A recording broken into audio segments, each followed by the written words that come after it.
د ژوند له خوږو محرومې دا کورنۍ له 2 کالو دښمنۍ وروسته اوس د ژوند نوی پړاو له همدې غونډې پیلوي. دغه دښمني د لغمان ولایت د الینګار ولسوالۍ اړوند د سالاب درې د ګلارام او حاجي وزارت د کورنیو ترمنځ رامنځته شوې وه چې 2 تنه پکې وژل شوي او یو بل تن ټپي شوی و چې د ولایتي مسؤلینو او قومي مخورو په هڅو یې ترمنځ روغه وشوه.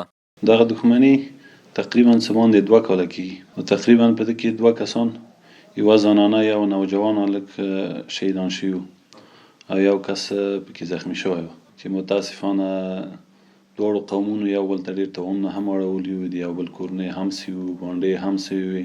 د ولسوالۍ په هڅو د ولسوالۍ د مسؤلینو همدارنګه د علماو د سپین ږیرو مخورو په هلو ځلو باندې الحمدلله دښمني په دوستي باندې الله رب العزت بدله کړه. بل لور ته دواړو لوریو د اسلامي امارت له مسؤلینو څخه د مننې ترڅنګ خوښي څرګنده کړه چې د دوی ترمنځ یې روغه وکړه او ډاډ یې څرګند کړ چې له دې وروسته به د ورونو په څیر ژوند کوي.